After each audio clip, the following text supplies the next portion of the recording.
அன்பர்களே, குழந்தை இயேசு அவருடைய மேன்மையெல்லாம் அறிந்த புனிதர் வளனார். அவர் எதிர்காலத்திலே மனித மீட்புக்காக உயர் துறப்பார் என்பதையும் கூட எண்ணி அதனையும் வேதனையோடு பாடுவதை நாம் பார்க்கிறோம். எப்படியெல்லாம் எதிர்காலத்தில் அவர் துன்புற வேண்டும் என்பதையெல்லாம் கொஞ்சமும் குறையாத புகழ் பாடுவதாக அவர் பாடுகிறார்.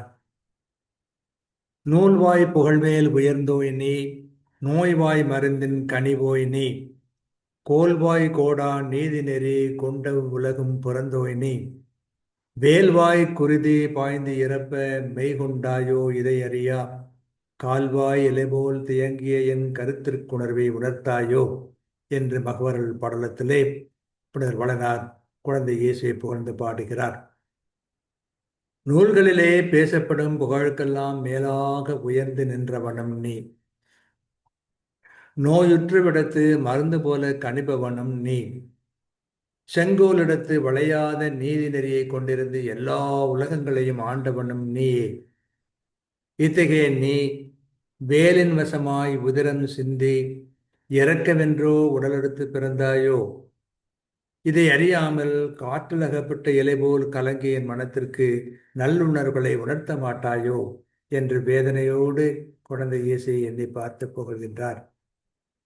புகழில் நூல்களை கடந்தவன் நீ, ஆயினும் நோயினில் கனியுடையவன் நீ, வளையாத செங்கோல் வேந்தன் நீ, அனைத்து உலகங்களுக்கும் தலைவன் நீ, வேல் பாய்ந்து குருதி கொட்டி இறக்க முன்வந்தாயோ, இதை அறியாமல் கலங்கும் எனக்கு நல்லுணர்வை நல்காயோ என்று மனம் கசிந்து வளனார் பாடி புகழ்கின்றார்.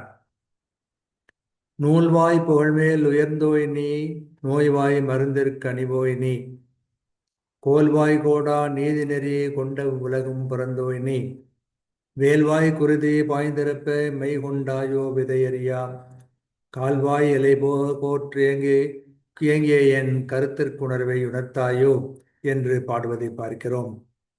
புனித வளனார் இந்த குழந்தையை பற்றி பார்க்கும் பொழுது கடவுள் என்ற முறையில் என்னவெல்லாம் செய்திருந்தார் என்பதையெல்லாம் சொல்லி பார்த்துவிட்டு, வேந்தருக்கு வேந்தனாக இருக்கிறாய் என்றெல்லாம் சொல்லிவிட்டு, ஆனால் மண்ணுலகிலே குருதி சிந்தி சாக வேண்டுமா, எனக்கு பொருள் தெரியவில்லையே, உண்மை எனக்கு உணர்த்து, உள்ளுணர்வை தா என்றெல்லாம் மன்றாடி கெஞ்சுவதை பார்க்கிறோம்.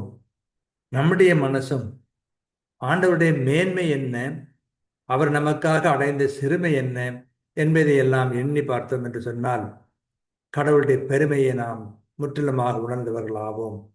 வாழ்க.